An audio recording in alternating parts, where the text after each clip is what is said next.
Él vive de un título que desprecia y escribe en secreto libros que atacan a la aristocracia que lo sostiene. Ella nunca debió leer aquel manuscrito, pero lo leyó y se reconoció en cada palabra. Creyó haber encontrado su propia voz, pero él no tiene permiso para amarla, y ella no tiene protección para desearlo, y todo cambia en el instante en que hace la pregunta equivocada: quédate conmigo, porque esta historia seguro tocará tu corazón. Déjame en los comentarios tu edad. Me encantará conocerte mejor. Gracias por estar aquí. En el año de 1880, cuando España respiraba los últimos alientos de una época que se resistía a morir, existía en las tierras del norte un palacio que parecía haberse detenido en el tiempo. La propiedad de los Peñalver se alzaba entre colinas ondulantes, rodeada de olivares centenarios y caminos de piedra que nadie recorría ya con frecuencia. Las grandes familias habían marchado a Madrid, a los salones iluminados y las intrigas de la corte. Pero don Lisandro Peñalver, duque de una de las casas más antiguas de España, había elegido el silencio. Tenía 35 años, alto, de rasgos afilados por la melancolía y ojos oscuros que parecían leer más allá de las apariencias. Vestía con sobriedad, paños oscuros, sin bordados. Había heredado el título siendo demasiado joven tras la muerte súbita de su padre. Su madre se retiró a un convento. Lisandro quedó solo, rodeado de obligaciones que rechazaba: matrimonio, herederos, presencia política. Algo en él se había roto, no la muerte, sino la hipocresía que la rodeaba. Una nobleza que solo valoraba el título, nunca al hombre. Desde entonces se había convertido en un fantasma de su propia clase. Cumplía las obligaciones mínimas, pero rechazaba bailes, compromisos matrimoniales y reuniones de la corte. Los rumores lo llamaban excéntrico, melancólico, quizá enfermo de la mente. Dejaba que hablaran. La verdad era mucho más peligrosa, porque don Lisandro Peñalver era también el autor más leído del momento. Bajo el seudónimo de L. Salinas, había publicado 3 libros que circulaban en las tertulias literarias con fervor casi religioso. Sus páginas hablaban de injusticia, de la hipocresía de los salones, del sufrimiento de quienes trabajaban la tierra que otros heredaban sin merecerla. Eran textos que incomodaban, que señalaban, que nombraban lo que no debía nombrarse. Nadie sabía quién era L. Salinas. Algunos apostaban por un abogado liberal, otros por un sacerdote rebelde. Jamás hubieran pensado en un duque. Aquella tarde de otoño, sentado frente al escritorio de roble, Lisandro contemplaba el manuscrito recién terminado. Era su 4ª obra, la más audaz. Había escrito sobre el amor entre clases, sobre la dignidad que no dependía del apellido, sobre la nobleza del carácter frente a la nobleza de la cuna. Sabía que si esas palabras llegaban a relacionarse con su nombre, el escándalo sería irreversible. Por eso había decidido cambiar de impresor. Hasta ahora, un contacto en Madrid se había encargado de las ediciones, pero la marquesa de Santillana, doña Blanca, mujer de influencia y ambición desmedida, había comenzado a investigar.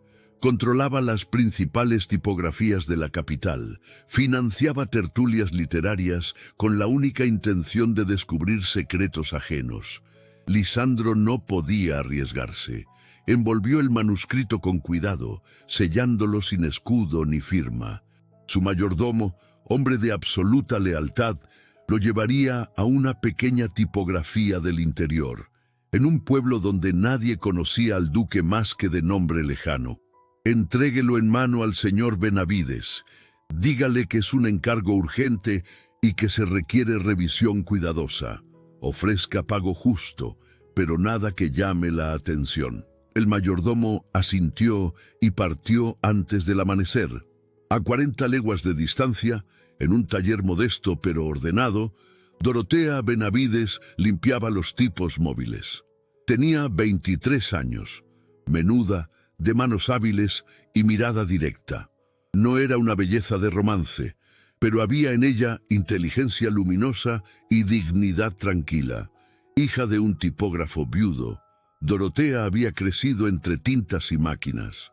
Su padre, hombre culto venido a menos, le había enseñado a leer siendo niña, algo inusual para una joven de su condición. Ella había devorado cada texto que pasaba por sus manos, novelas, tratados, poemas.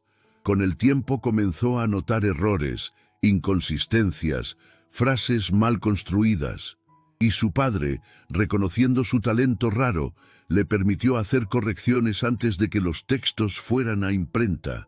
Dorotea no solo sabía leer, sabía entender. Cuando el emisario llegó con el manuscrito, su padre lo recibió con reverencia, pero estaba enfermo, con tos persistente y fiebres nocturnas. Fue Dorotea quien abrió el paquete aquella noche a la luz de una vela. Comenzó a leer por obligación, terminó leyendo por necesidad. Las palabras la golpearon como verdades prohibidas. Aquel autor, aquel L. Salinas del que tanto se hablaba, escribía sobre su mundo, sobre la injusticia de nacer sin nombre, sobre la dignidad pisoteada, sobre el amor que no pedía permiso a los títulos. Pero también notó algo más, pequeñas imprecisiones, frases que podían fortalecerse, diálogos que sonaban falsos en boca de personajes humildes, y entonces hizo algo que ninguna revisora de su posición haría jamás. Tomó una pluma, mojó la punta en tinta fresca y comenzó a anotar en los márgenes. No eran correcciones impertinentes, eran sugerencias respetuosas, inteligentes, nacidas de quien conocía de verdad la vida que aquel autor intentaba retratar. Señaló un error en el habla de un campesino, sugirió un giro más natural en un diálogo, marcó una escena que podría ganar fuerza con un detalle sensorial. Trabajó durante 3 noches. Cuando terminó, dejó el manuscrito sobre la mesa con una nota. Estimado señor Salinas, me he permitido algunas observaciones. Si las considera impertinentes, ruego me disculpe. Si las considera útiles, estaré honrada de haber servido a una obra tan necesaria. D. B. 2 semanas después, el mayordomo regresó con el manuscrito revisado. Lisandro lo recibió con indiferencia, esperando apenas corrección ortográfica.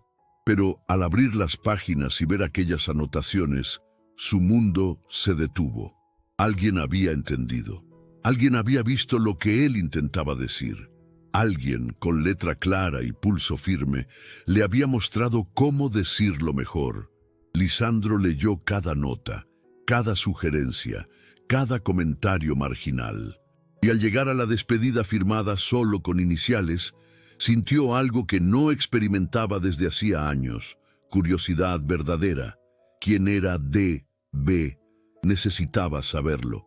Y por primera vez en mucho tiempo, don Lisandro Peñalver, duque de una casa olvidada, decidió salir de su encierro, pero no como duque, como un hombre que buscaba la verdad en la tinta de otra alma. Lisandro partió 3 días después, antes del amanecer, cuando la bruma aún cubría los caminos. No llevó carruaje con blasón ni escolta de criados. Viajó a caballo, vestido con ropas discretas, levita oscura sin bordados, camisa de lino simple, sombrero de ala ancha que ensombrecía su rostro. Cualquiera lo tomaría por un caballero de provincias, quizá un administrador de propiedades o un abogado rural. El pueblo donde vivía la familia Benavides era pequeño, de calles empedradas y casas bajas con tejas rojizas. Olía a pan recién horneado y a tierra húmeda. Lisandro dejó el caballo en una posada y caminó hasta la tipografía, ubicada en una esquina tranquila con un letrero desgastado que decía «Benavides e hijo, imprenta y encuadernación». Empujó la puerta, una campanilla anunció su entrada. El interior era estrecho pero ordenado.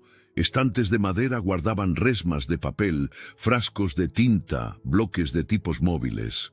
El olor a plomo y aguarrás impregnaba el aire. Al fondo, junto a una prensa manual, estaba ella. Dorotea Benavides levantó la vista del tipo que estaba limpiando. Sus ojos, de un castaño claro como la miel, se posaron en él con curiosidad serena.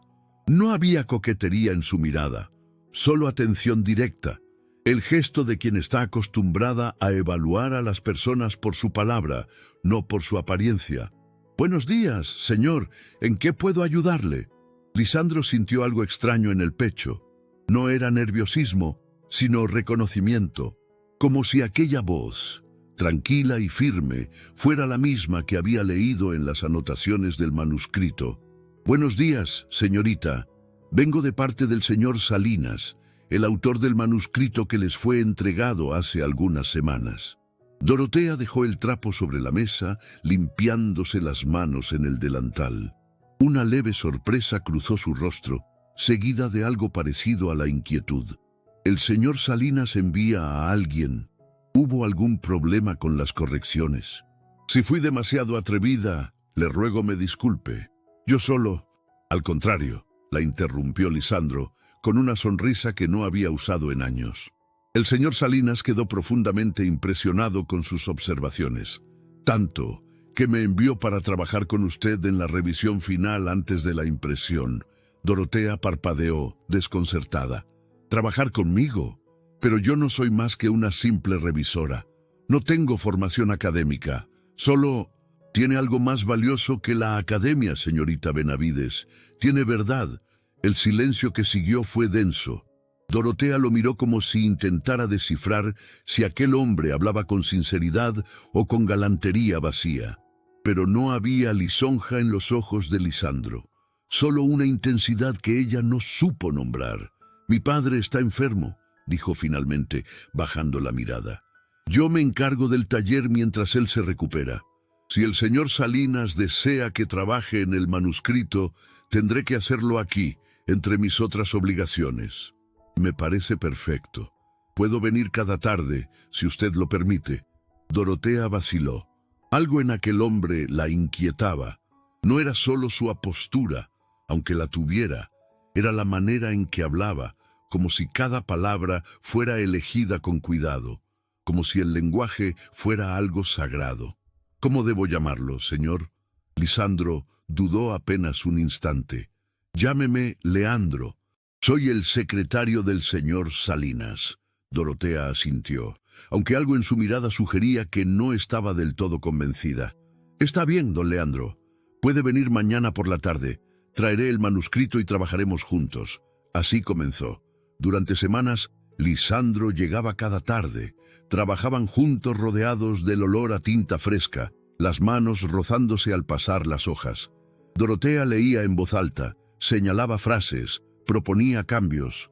Lisandro descubría fascinado que ella no solo entendía lo que él quería decir, sino que lo mejoraba. Conocía el habla verdadera de los campesinos, el peso de las palabras dichas desde el cansancio o la esperanza. «Aquí, don Leandro», decía, señalando un párrafo. «Este personaje no hablaría así. Un hombre que trabaja la tierra no usa subjuntivos rebuscados. Diría algo más directo, más roto». Y Lisandro corregía, aprendiendo de ella. Pero no solo hablaban de literatura. Entre revisiones surgían conversaciones.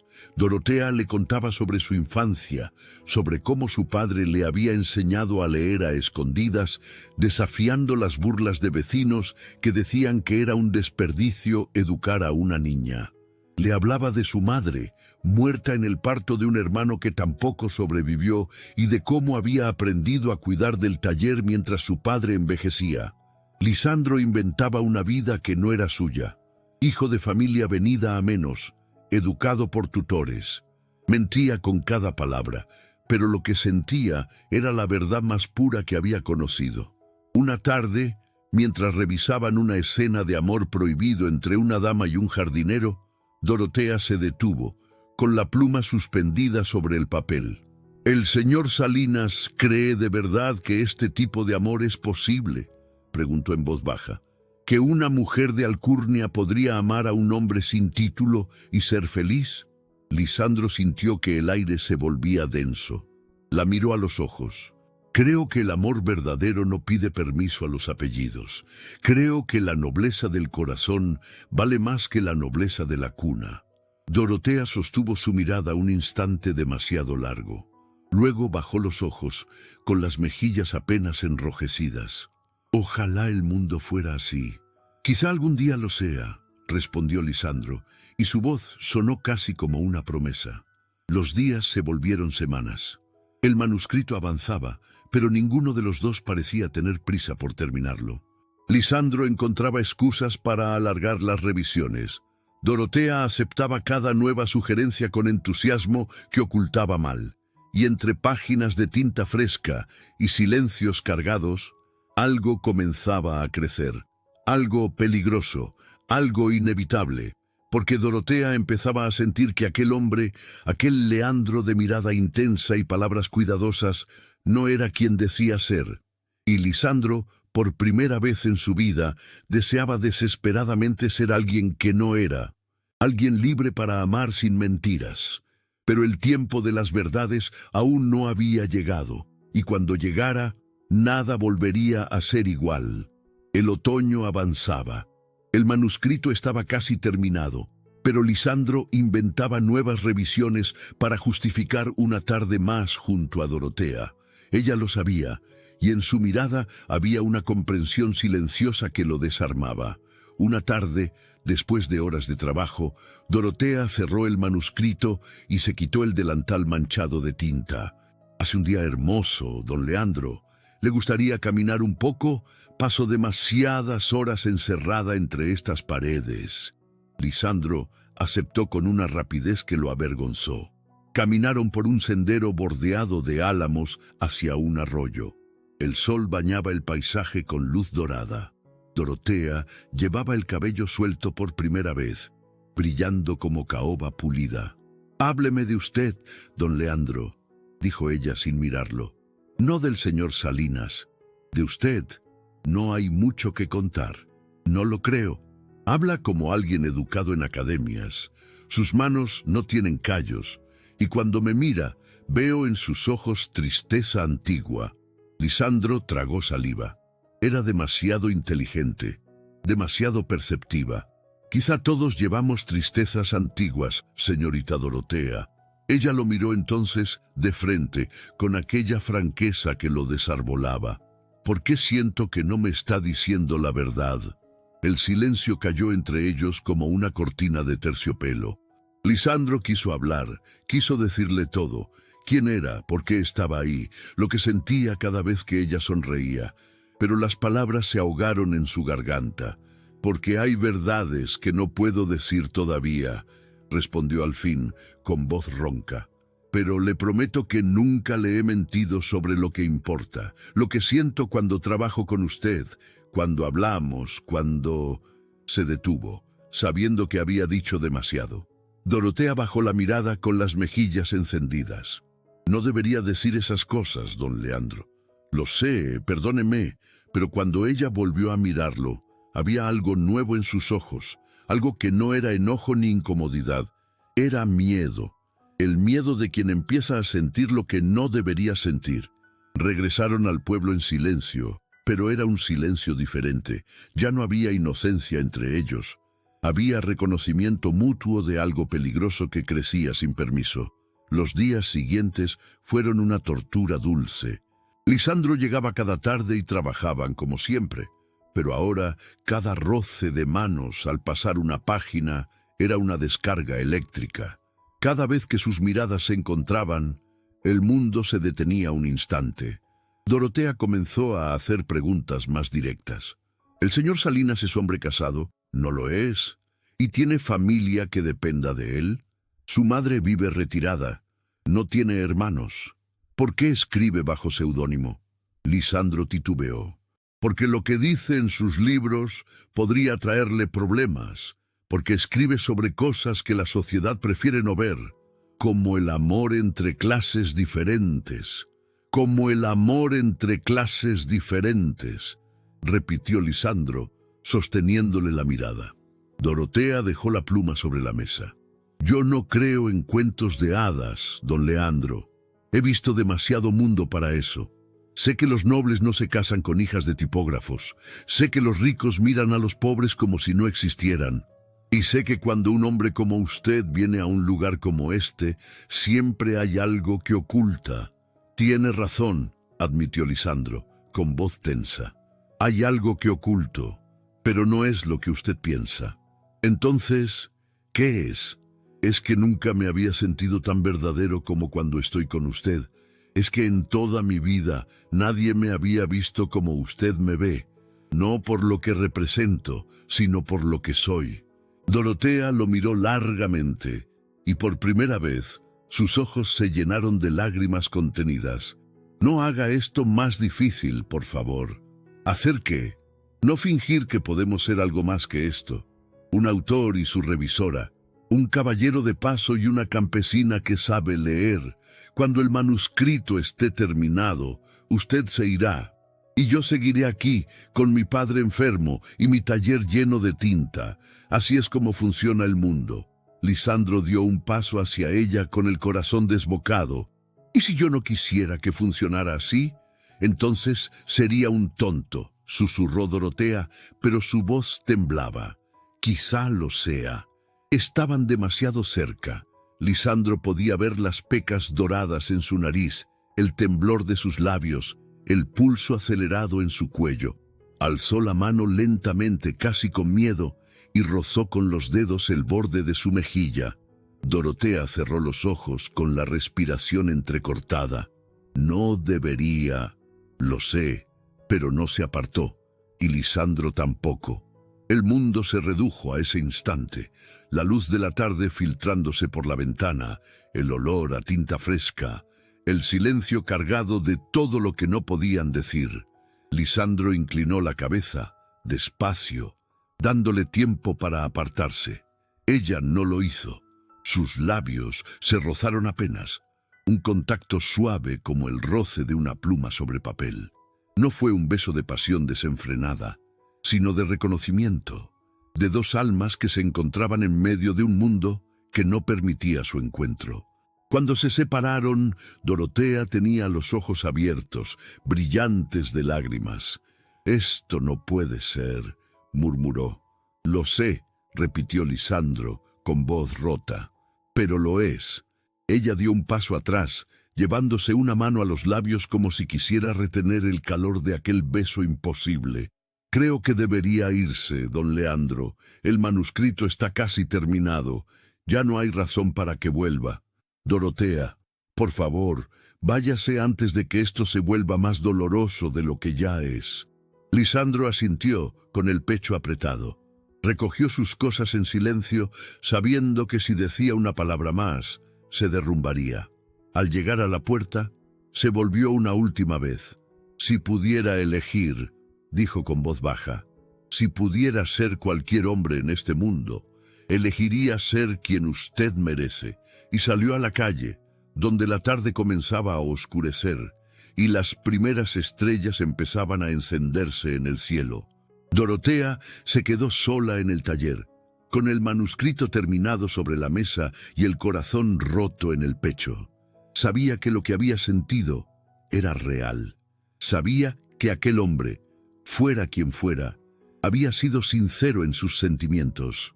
Pero también sabía que la sinceridad no bastaba para vencer las barreras del mundo en que vivían. Y mientras las lágrimas rodaban por sus mejillas, supo que acababa de perder algo que nunca podría recuperar: la esperanza de ser amada por alguien que la viera como igual. Lisandro regresó a su palacio derrotado. Se encerró durante días, incapaz de pensar en otra cosa que no fuera Dorotea. Con ella había conocido la verdad, y ahora esa verdad lo destruía. Sabía que debía volver, sabía que debía decirle quién era realmente, pero el miedo lo paralizaba. ¿Qué pasaría cuando ella descubriera que el hombre que había besado era un duque? Lo odiaría por haberla engañado. Pensaría que había jugado con ella como los nobles jugaban con las mujeres del pueblo. Mientras Lisandro se consumía en su soledad, a 120 leguas de distancia, en un salón perfumado de Madrid. Otra persona también pensaba en él. Doña Blanca de Santillana era una mujer que había convertido la belleza marchita en poder estratégico. Viuda sin fortuna, construía influencia controlando tertulias literarias e impresores y estaba obsesionada con descubrir la identidad de L. Salinas. Aquel autor anónimo había logrado lo que ella siempre había deseado: influencia verdadera. Sus libros movían conciencias, provocaban conversaciones, cambiaban opiniones. Y Blanca no toleraba que alguien tuviera ese poder sin que ella pudiera controlarlo.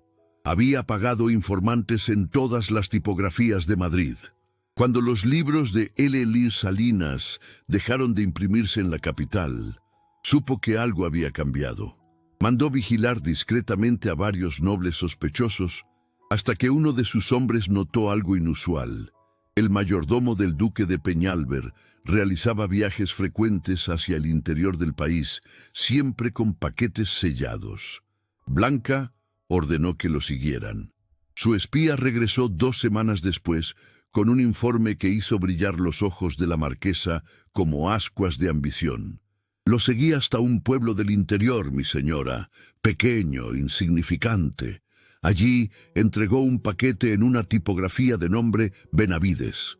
Y no solo eso, el propio duque estuvo allí durante más de un mes, haciéndose pasar por un tal Leandro, supuesto secretario del autor.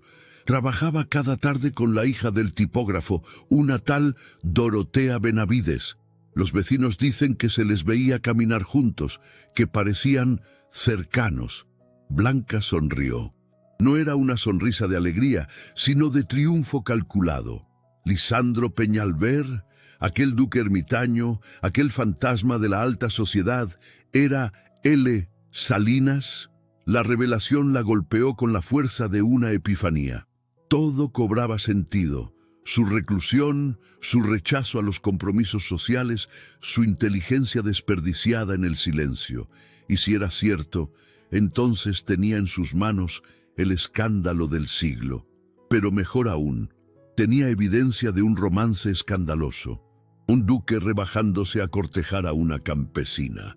La aristocracia lo devoraría vivo. Podía usar esa información de muchas maneras. Podía chantajear a Lisandro para que le cediera los derechos de sus obras. Podía exponerlo públicamente y destruir su reputación, dejándolo sin credibilidad literaria. Podía forzarlo a regresar a la vida social bajo sus términos, como un títere útil para sus propios intereses. Pero primero necesitaba confirmar que era verdad. Necesitaba verlo con sus propios ojos.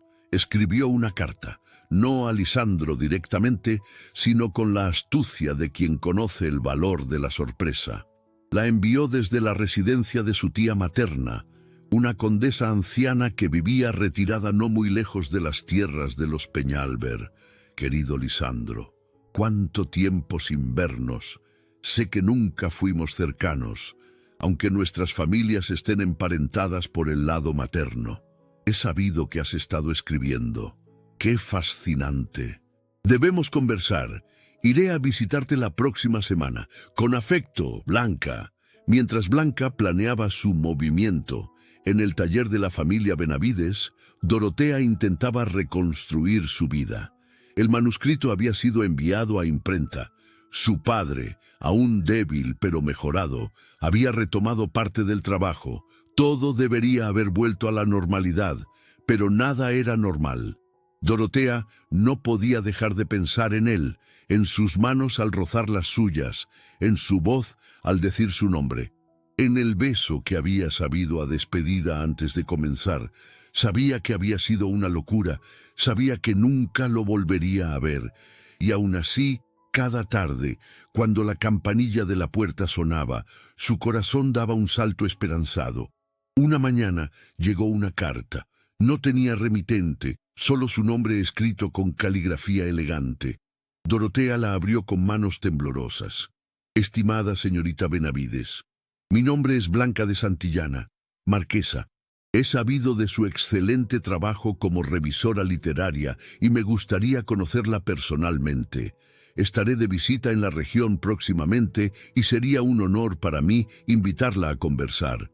Hay ciertos asuntos relacionados con el señor L.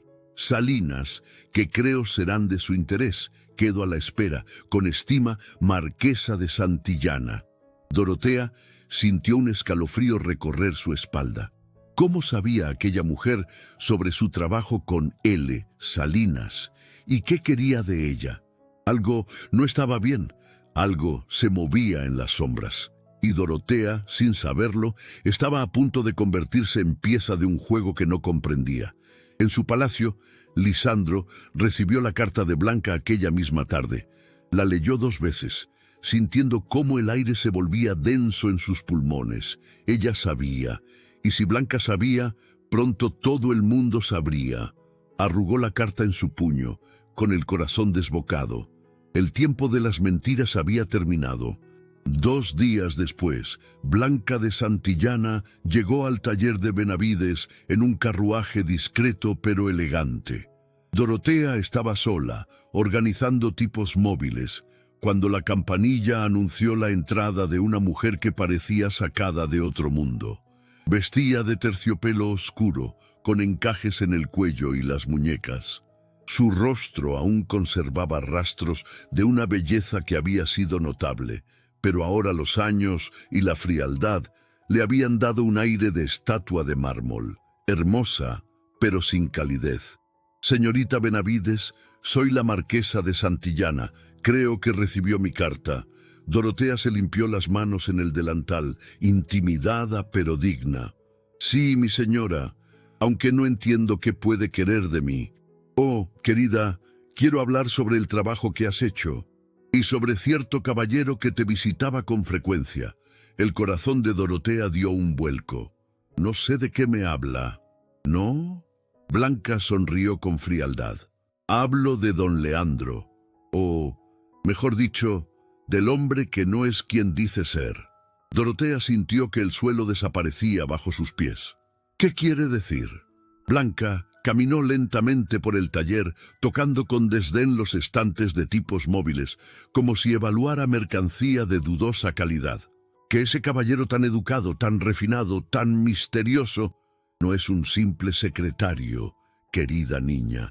Es alguien mucho más importante y mucho más peligroso para ti. ¿Peligroso? Dorotea intentó mantener la voz firme, pero le temblaba. «No entiendo nada de lo que dice». «Por supuesto que no. Esa es precisamente la razón por la que estoy aquí». Blanca se volvió hacia ella, con una expresión que fingía compasión. «Para abrirte los ojos antes de que sea demasiado tarde». Dorotea apretó los puños, sintiendo que algo terrible estaba a punto de ocurrir. «¿Quién es él?» Blanca sonrió, pero no respondió. En cambio, se acercó y dejó caer las palabras como gotas de veneno. «Vendré mañana, querida, y entonces te contaré quién es realmente el hombre que besaste. Prepárate, porque lo que voy a revelarte cambiará tu vida para siempre». Y sin esperar respuesta, la marquesa salió del taller, dejando a Dorotea temblando entre las sombras, las manos manchadas de tinta y el corazón lleno de terror. Aquella noche, Dorotea no pudo dormir. Las palabras de la marquesa resonaban en su mente como campanas de advertencia.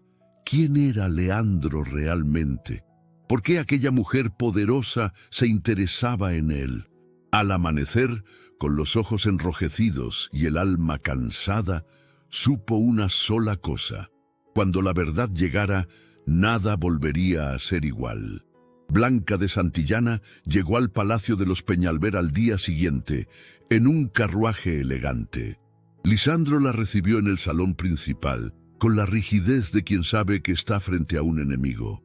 «Blanca, qué sorpresa tan inesperada. Inesperada. Te envié una carta. Aunque, claro, quizá estabas demasiado ocupado escribiendo para leerla». El silencio que siguió fue denso. Lisandro no respondió, pero su mandíbula se tensó. Blanca se sentó sin esperar invitación. «Sabes, Lisandro, siempre supe que eras más inteligente de lo que aparentabas, pero jamás imaginé que fueras tú». L. Salinas, el autor que tiene a toda España hablando. ¿Qué quieres, Blanca? Quiero que dejemos de fingir. Sé quién eres, sé lo que escribes, y sé con quién has estado pasando tus tardes. Lisandro se puso de pie, con los puños apretados. Eso no es asunto tuyo. Ah, pero lo es.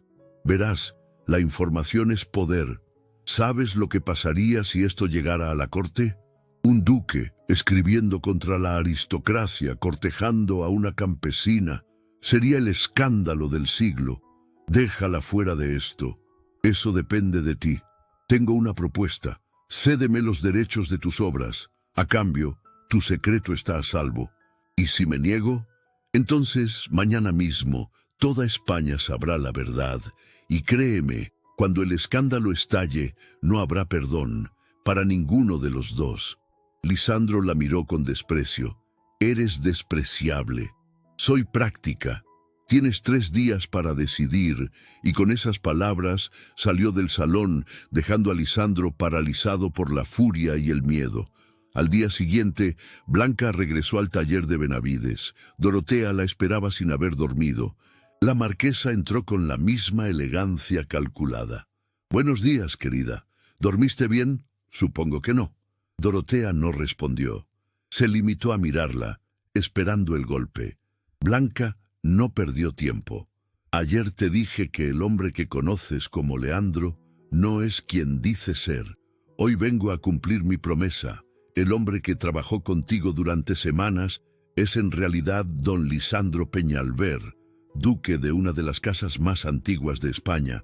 Dorotea sintió que el mundo se detenía. «¿Qué?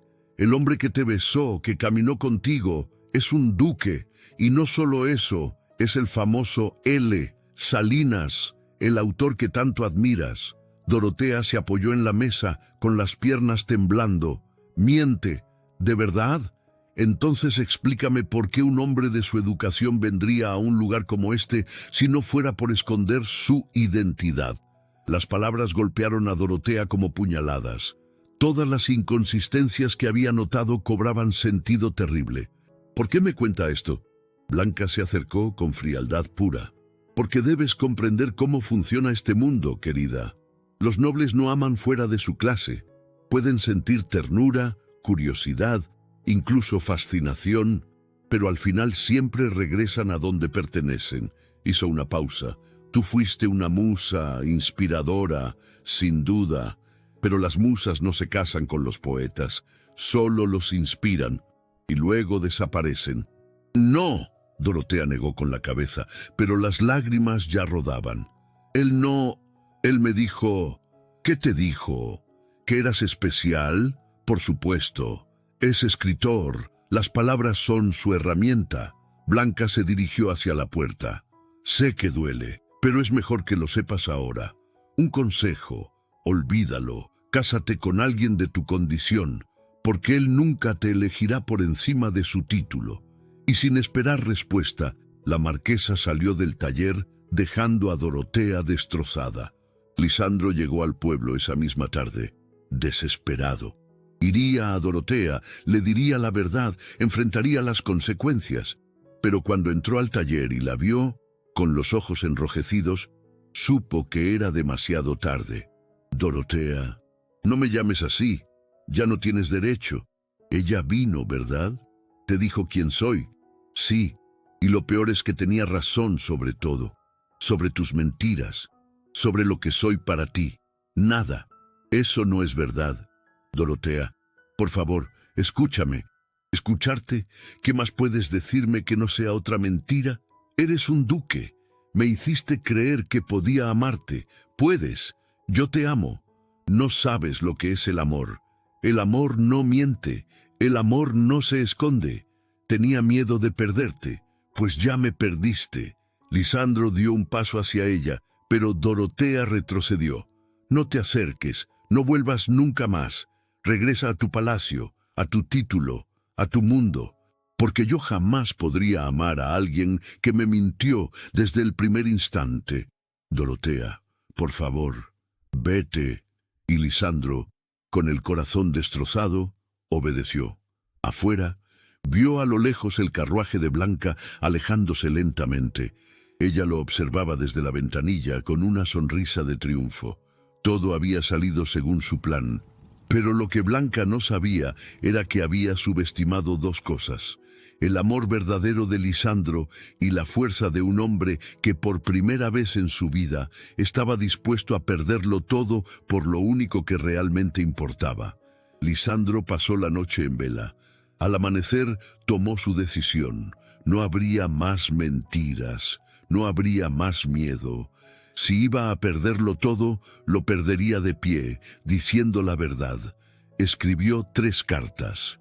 La primera, a los principales periódicos de Madrid, una declaración firmada con su nombre real, asumiendo públicamente la autoría de todas las obras de L. Salinas. La segunda, a Blanca de Santillana: ya no tienes nada con que amenazarme, la verdad saldrá por mi propia voz. La tercera, la más difícil, no la escribió, la guardaría para decirla en persona. 5 días después, el escándalo estalló. Los periódicos publicaron su declaración. La corte enloqueció. Un duque escribiendo contra su propia clase, asumiendo públicamente ideas liberales, era inaudito. Las familias nobles exigían que la corona le retirara el título. Pero algo más sucedió. El pueblo lo celebró. Los lectores de L. Salinas descubrieron que su héroe literario había sacrificado su posición por defender sus convicciones. Las tertulias populares lo vitoreaban. Los trabajadores lo consideraban un hombre de honor. Blanca de Santillana, furiosa, intentó desprestigiarlo hablando de su relación con Dorotea, pero el tiro le salió por la culata. La gente vio romance, no escándalo. Vio a un duque que había elegido el amor verdadero por encima del orgullo de clase. La marquesa quedó aislada, expuesta como la manipuladora que era. Su influencia se evaporó, pero Lisandro no celebraba. Nada importaba si no podía recuperar lo único que había perdido. Una tarde lluviosa de invierno llegó al taller de Benavides. Llevaba ropas simples, sin blasones, estaba empapado. Dorotea estaba sola. Al verlo, se puso de pie, con el corazón desbocado. No deberías estar aquí, lo sé, pero necesito que me escuches. Solo una vez, si después quieres que me vaya, me iré y no volveré nunca. Ella no respondió, pero tampoco lo echó. Lisandro entró. Tenías razón en todo lo que dijiste. Mentí, me escondí, tuve miedo. Pero hay algo en lo que te equivocaste. Tú nunca fuiste una distracción. Fuiste la primera vez en mi vida que sentí que podía ser yo mismo. No el duque, solo yo. Dorotea apretó los labios, luchando contra las lágrimas. Eso no cambia que me engañaste. No, no lo cambia. Y no espero que me perdones, pero necesito que sepas que asumí la verdad públicamente. He perdido el favor de la corte. He rechazado alianzas. Y lo haría 1000 veces más si eso significara tener una oportunidad contigo. ¿Por qué? ¿Por qué arriesgar todo por alguien como yo? Lisandro dio un paso hacia ella. Porque la nobleza no está en la sangre, Dorotea, está en el corazón. Y tú tienes el corazón más noble que he conocido. Me hiciste mejor escritor, pero más importante aún, me hiciste mejor hombre. Dorotea dejó escapar un sollozo. No sé si puedo confiar en ti otra vez. Entonces, déjame ganármelo. No te pido que te cases conmigo ahora. Solo te pido que me des la oportunidad de amarte como mereces ser amada. Sin mentiras, sin títulos, solo tú y yo. Dorotea lo miró largamente, viendo en sus ojos la verdad, y comprendió. Él había mentido sobre su nombre, pero nunca sobre su alma. Si vuelves a mentirme, si vuelves a esconderte, no lo haré, te lo prometo. Ella cerró los ojos, dejando que las lágrimas cayeran. Y entonces, con un suspiro que era mitad risa y mitad llanto, asintió. Lisandro la abrazó, y en ese abrazo había redención, había perdón, había futuro. Los meses siguientes no fueron fáciles. Hubo críticas, murmuraciones, pero también hubo apoyo inesperado. Lectores que defendían su historia, familias progresistas, intelectuales que veían en él un símbolo de cambio. Se casaron en una ceremonia pequeña en la iglesia del pueblo de Dorotea. No hubo grandes aristócratas, pero sí gente que los amaba de verdad. Y Lisandro aprendió que renunciar a un mundo falso era la única manera de ganar uno verdadero. Años después, la antigua propiedad de los Peñalver se había transformado. Ya no era un palacio silencioso, sino un centro cultural donde se publicaban libros, se daban clases de lectura para campesinos y se ofrecía trabajo digno a tipógrafos y escritores. Dorotea dirigía la editorial. Lisandro seguía escribiendo, pero ahora con su nombre real, sin máscaras. Y cuando sus hijos les preguntaban cómo se habían conocido, Dorotea sonreía y decía: «Nos conocimos en la página de un libro, y aprendimos que el amor verdadero es el que se atreve a escribir su propia historia. Gracias por quedarte con nosotros hasta el último suspiro de esta historia. De verdad, eso significa mucho». Si llegaste hasta aquí, deja en los comentarios la palabra eternidad para saber que viviste esta historia hasta el final con nosotros. Si este romance tocó tu corazón, regálanos un like y suscríbete al canal. Es totalmente gratis y nos ayuda muchísimo a seguir creando historias hechas con amor para ti. Y no te vayas todavía. En la pantalla final te esperan más historias de amor de época que pueden emocionarte tanto o más que esta. Que Dios te bendiga y nos vemos en la próxima historia.